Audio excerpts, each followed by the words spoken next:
Sometimes, when I look back, it seems like it was only yesterday that she left me. And sometimes, it feels like lifetimes. Gwen Stacy was the woman. No, the girl. I forget how young she was when it happened. Who taught Peter Parker the meaning of the word love. We had an innocence about us then.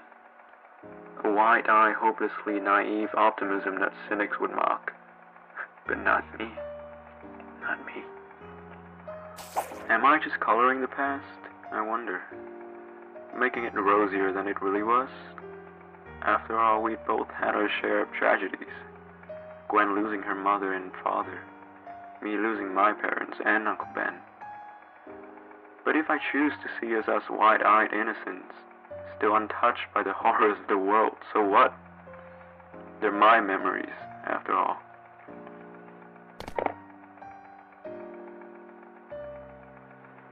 Memories, how accurate are they? How much of what we cling to about the past is illusion wrapped around a lie? Maybe everything I'm relating to is just smoke and mirrors.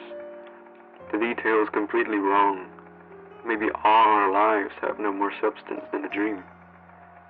But one thing I know for sure, the love at the heart of the dream, that's real. It was just another night, just another date. And I was late, as usual. But Gwendy didn't seem to mind. I don't think she ever looked more stunning than she did at the moment she opened that door. The distortions of memory again? Perhaps. It's possible that I didn't pay any attention to how she looked that night. Possible that I was lost in my own head, worrying about schoolwork and bills, Aunt May's health, and Spider-Man's troubles. But I hope not. When she went upstairs to fix her hair, which, as usual, didn't need any fixing, the painting on the wall caught my eye. The portrait of Gwen's dad, George Stacy. And for an instant I felt an awful dread run through me. Looking back, it'd be easier to say that I was having a premonition, a psychic hint of the terrible things to come. But considering all the loss I had experienced in my life, I don't think I was gazing into the future. I was remembering the past.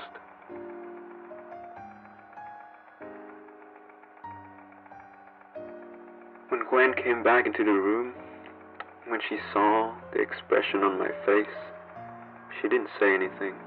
She didn't have to. With us, words didn't matter. All that mattered was that we were together.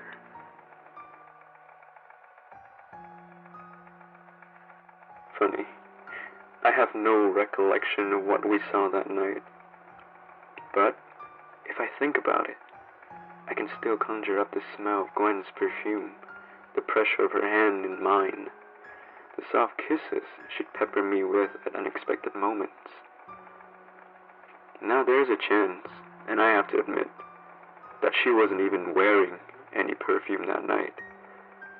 Could be that we weren't as cozy and blissful as I recall. Maybe I'm taking the entirety of our relationship and projecting it onto that one night. And why shouldn't I? It was, after all, our last night together. The next day I'd be off to Canada for a photo shoot, and within 24 hours of my return, Gwen would be dead.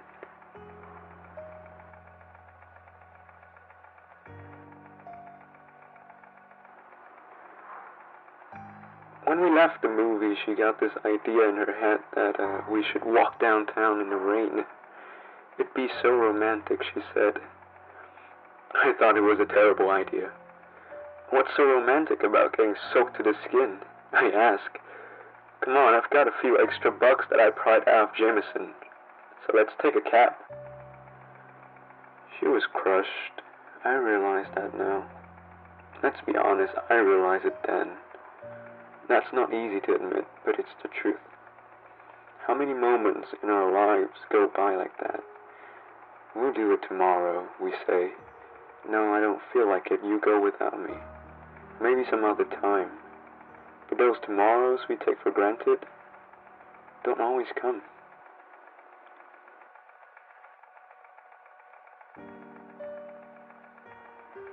We used to hang out at a place called the Coffee Bean, which is where I dragged my very reluctant date.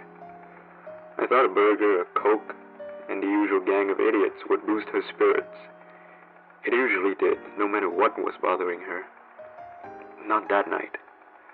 The others sensed Gwen's mood. I guess you didn't have to be a psychologist to notice as she was answering every question with a grunt.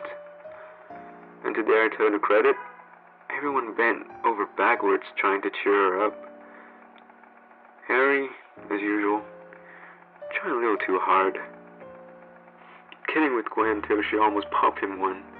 The poor guy spent so many years playing desperate court jester to his psycho father, doing his best to keep the ticking time bomb that was Norman Osborn from exploding, that he couldn't help himself.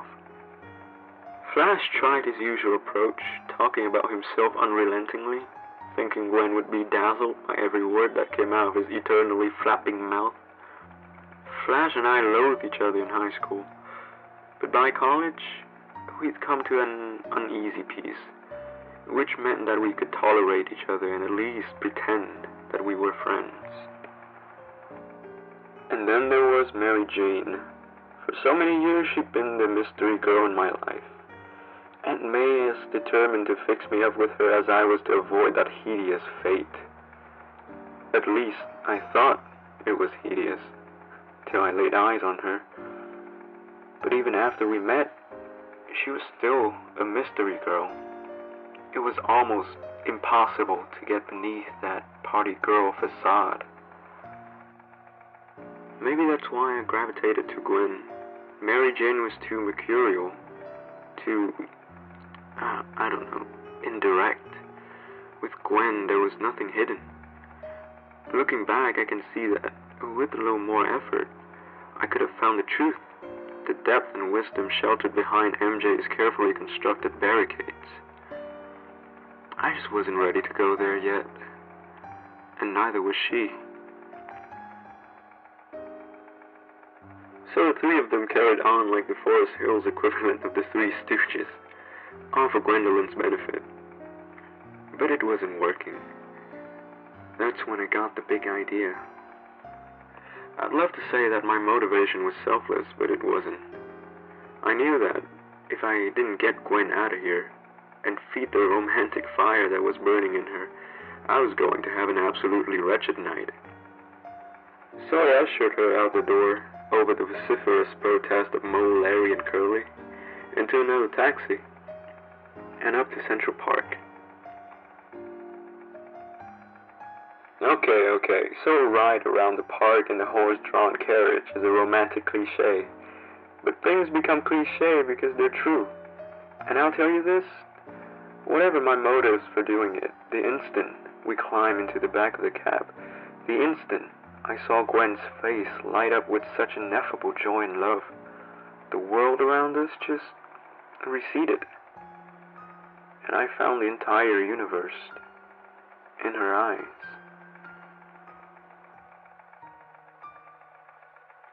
I remember it as the most amazing kiss in the history of kissing. It seemed to last for days, weeks, months, centuries. We clung to each other as if this was the first time, or possibly the last, we'd ever experienced such inexpressible bliss. And I can't help but wonder, did we know? On some unconscious level, did we sense that Norman Osborn would shatter both our lives within a matter of days? And pondering that question, I come back again to the impenetrable play of memory. Maybe there was nothing special about that kiss. Maybe, for all my efforts, Gwen was still annoyed at me. And maybe I'm still trying to find meaning, and some long-sought consolation where none really exists. But it really doesn't matter. because if I choose to believe that's how it was, then that's how it was.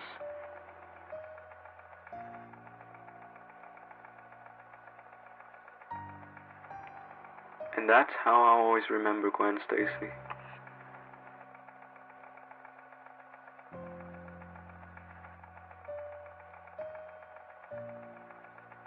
On her last magical night,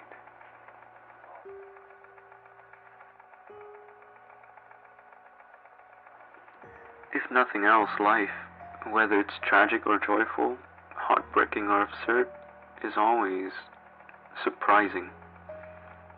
For all our desperate strategies, we never really know what's going to happen next. Yet I can't help but ask, if Gwen had lived, would we have stayed together? Or would we have grown apart as we grew older? Found other paths, other partners? And is there even any use in wondering? All I know for certain is that no one can take away what Gwen and I shared. Not the joy that I'll cherish forever. Not the grief that I'll carry with me just as long. For every moment together was a priceless gift. And as time passes, I see that the greatest gift Gwen gave me in her short time on this earth was the courage to love. If I hadn't known her, opened my heart to her, I would have been a far lesser man, and I would never have been able to climb over those carefully constructed barricades and into Mary Jane's arms. I like to think that Gwen, wherever she is right now, is happy about that. Correction, I don't think she is. I know it.